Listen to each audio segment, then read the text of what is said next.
ایک دن میں بیٹھا ہوا تھا، اسلام آباد سے گیا تھا کراچی، نوکری میں تھا،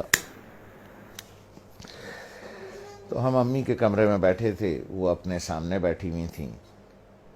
تو میری ایک ہی بہن پاکستان میں ہے، اس کے تینوں بچے بھی آئے ہوئے تھے، وہ بھی آئی ہوئی تھی، تو ادھر صوفہ رکھا تھا تو اس پہ میں بیٹھا تھا، 2 لوگوں کا صوفہ تھا، ہے وہ، تو والد صاحب برابر میں بیٹھے تھے، تو سب لوگ باتیں کر رہے تھے، تو میں نے کچھ 2-4 پیسے نکال کر کے والد صاحب کو ویسے ہی پیش کر دیے۔ تو میں نے عین اس موقع پر یہ کیا کہ جب میں سمجھا کہ کوئی نہیں دیکھ رہا ہے، ٹھیک ہے، سب اپنے اپنے گپ میں لگے ہوئے ہیں، کوئی نہیں دیکھ رہا ہے، تو میں نے اس موقع سے فائدہ اٹھا کے جلدی سے چھپا کے ابو کو،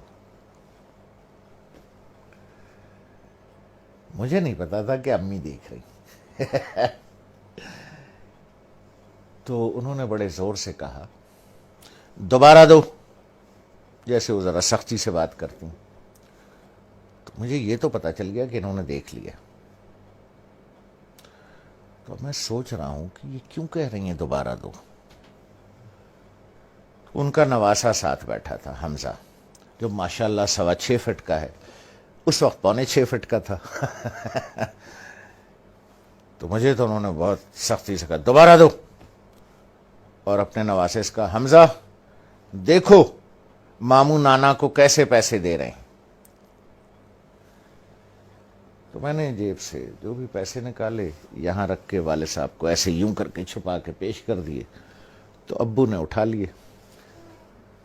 تو دوبارہ جب امی نے کہا کہ دوبارہ دو، حمزہ دیکھو ماموں کیسے پیسے دے رہے ہیں نانا کو،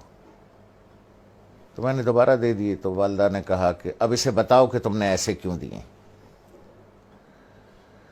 تو میں نے کہا دیکھو بھائی حمزہ میاں، یہ میرے والد صاحب ہیں،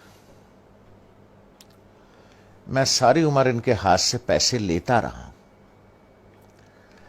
اب میں نے یوں نکال کے پیسے دوں گا تو میرے والد صاحب کا ہاتھ یوں ہوگا،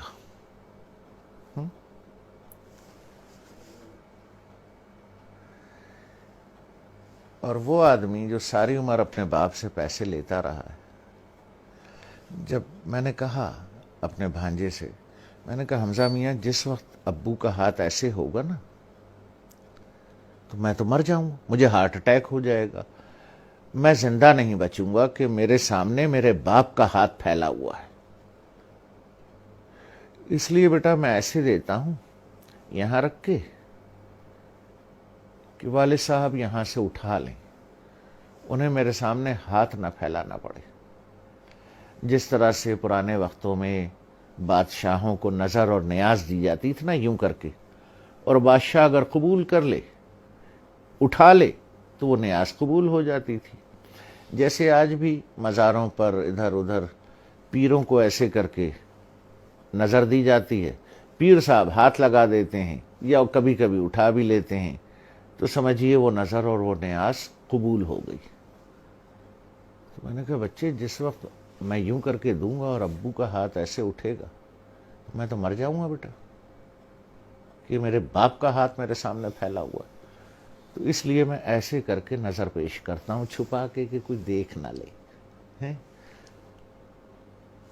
کہ باپ ہاتھ پھیلا رہا ہے، نہیں نہیں نہیں، باپ نظر قبول کر رہا ہے، اس نے ہاتھ لگا دیا تو قبول ہو گیا۔ اب وہ حدیث مبارک کا مفہوم ذہن میں لائیں، جب سرکار رحمت اللہ عالمین صلی اللہ علیہ وسلم نے بیٹے کا گریبان پکڑ کے کہا کہ تو اور تیرے پاس جو کچھ ہے تیرے باپ کا، لوگ بھاگتے ہیں، میں آخری بات کروں، لوگ بھاگتے ہیں وہ فلانے پیر صاحب سے دعا کرا لیں، ہیں جی،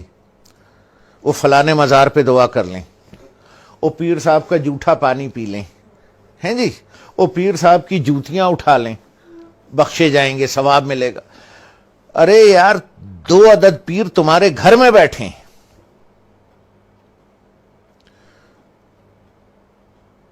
ایک عورت ایک مرد، 2 پیر تمہارے گھر میں بیٹھے ہیں یار، جا کے ان کی جوتیاں سیدھی کر،